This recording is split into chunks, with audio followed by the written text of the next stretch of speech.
Little Hell's Gate Marsh is a salt marsh on Randall's Island. At high tide on a November morning, Chauncey Young and Kyla Paulino are paddling against the current as they leave the marsh and enter the Harlem River. Chauncey and Kyla are deeply connected to the water and take every opportunity to safely interact with it. Well, it didn't rain, so we don't have sewage in here, so we can get out here and go canoeing. The city says you can safely swim here in dry weather conditions. But how far would you swim in waters with this view? The river is the dumping stream for over 2 billion gallons of sewage runoff every year. Back on Randall's Island, Chris Kurgenti considers the factors impacting river water quality. As Director of Environmental Programs at the Randall's Island Park Alliance, Chris actively monitors how pollution impacts aquatic ecosystems. When I first started here was 2012 when Hurricane Sandy came through, and I saw what a storm like that could really do to our coastal environment, to our coastal communities. When we have really heavy rains, so again, kind of going back to an idea of such as these cloudburst events, in order to prevent the systems from being overwhelmed, there is a release of that combined water. So you can imagine on a dry day, that water kind of goes through the pipe system all the way to the wastewater treatment plant. On a really wet day, when you get a lot of water happening at once, in order to not overwhelm that, the water will release into the river. Combined sewage overflows, or CSOs, are the largest source of pollution on the Harlem River.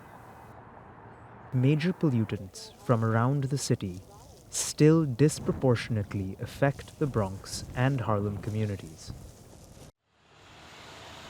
People are most at risk in the 36 hours after heavy rainfall, when CSOs will have recently discharged a variety of fecal and waste matter into the river. People using the river for recreational swimming or boating could ingest water, leading to gastrointestinal issues, eye infections, and other illnesses. Kyla and Matthew Shore are community organizers with South Bronx Unite. To them, river pollution is an equity issue. A web of highways and railroads partitions most of the South Bronx from the Harlem River. The water's beautiful, right? But everything around us is just like industry, right?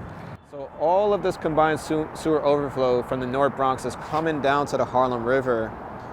And if that's not symbolic to the viewers here, I don't know what is. The New York Department of Environmental Protection has reduced the number of CSOs across the city by 85% since the 1990s. While the river is relatively cleaner, Emma Ruby from Riverkeepers worries about the redesignation as safe for swimming in dry weather. It's not like setting a new goal for the next generation of water quality in the Harlem River. It is enshrining the status quo. City and state officials say they remain committed to further improving water quality. Chauncey is a Bronx local from the Highbridge neighborhood. He is the founder of the Harlem River Coalition. As the fight to reduce river pollution continues, Chauncey emphasizes the urgent need to improve waterfront and on-water access. People die in the Bronx at an earlier age. We have a higher rate of asthma, we have a higher rate of diabetes, we have a higher rate of obesity, and that's all because of our living conditions. It's also because of our lack of access to parks and recreational programs. Back on shore, Chauncey and Kyla reunite with staffers from the Randall's Island Park Alliance. The goal now is to make the river swimmable in all conditions. I don't want to tell people to wait 20 years for this river to be clean. to be able to get out and swim in it. But I think if we're working to clean the Hudson River to that level, we should be working to clean the Harlem River to that level.